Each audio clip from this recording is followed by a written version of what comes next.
Olá pessoal, tudo bem? A Corte Internacional de Justiça acaba de dizer que Israel tem que parar a operação em Rafah.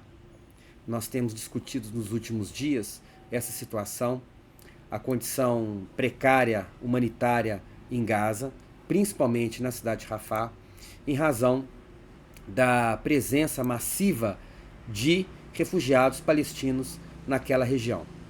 E a decisão da Corte Internacional de Justiça vem em um momento em que Israel continua suas atividades na cidade de Rafah. Esse é o efeito Bibi, esse é o efeito Benjamin Netanyahu, como brincou comigo, querido amigo Rodrigo, sobre a situação lá em Israel.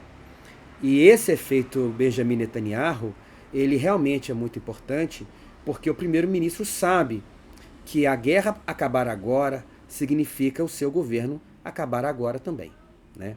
Então, a decisão da Corte Internacional de Justiça, a partir de um pedido da África do Sul, de que a ação de Israel em Rafah não estava observando as colocações daquela mesma corte de proteção aos civis em Gaza, gera um problema político grande para Israel. Por quê? Do ponto de vista prático, os americanos vão apoiar os israelenses. Mas o mundo inteiro, inclusive a Europa, tem se colocado ali perplexos com o que acontece na cidade palestina e em Gaza como um todo. O governo israelense vive hoje um momento de muita pressão.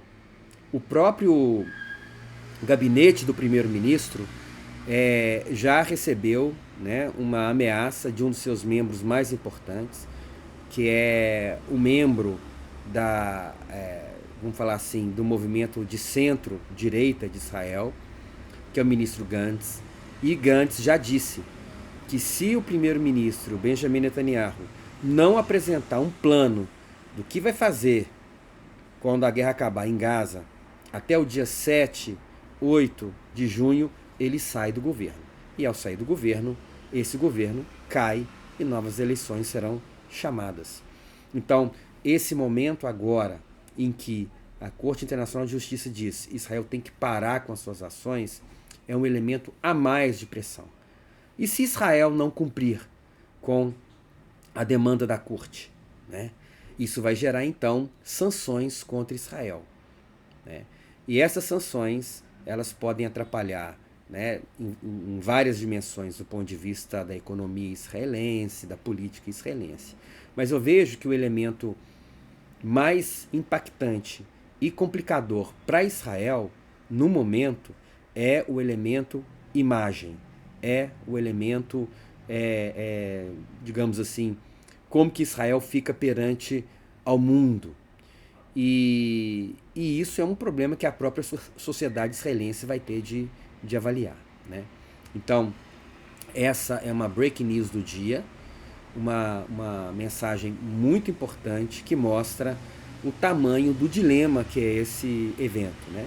Um evento trágico que começou lá atrás, no dia 7 de outubro, contra Israel, que Israel teve o direito de se defender em razão da sua legítima defesa, mas que ganhou proporções inaceitáveis. E vai ser justamente em razão dessas proporções inaceitáveis que o próprio TPI, o Tribunal Penal Internacional, na semana passada, vai lançar uma ordem, né, uma proposta de ordem de prisão contra o próprio Benjamin Netanyahu, contra o ministro das Relações, contra o ministro da Defesa de Israel, que é o Gallant, e também contra 3 dirigentes do Hamas, né? E isso revela como que a situação é complexa hoje para o governo israelense, para a política israelense, né?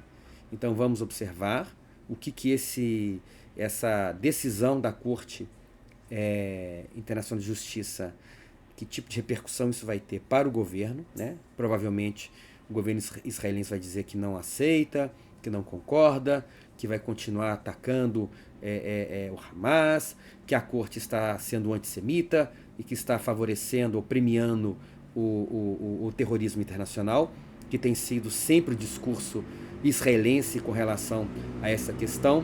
Mas do ponto de vista prático e do ponto de vista real, existe ali quase 37 mil mortos na Palestina, uma condição de fome, né?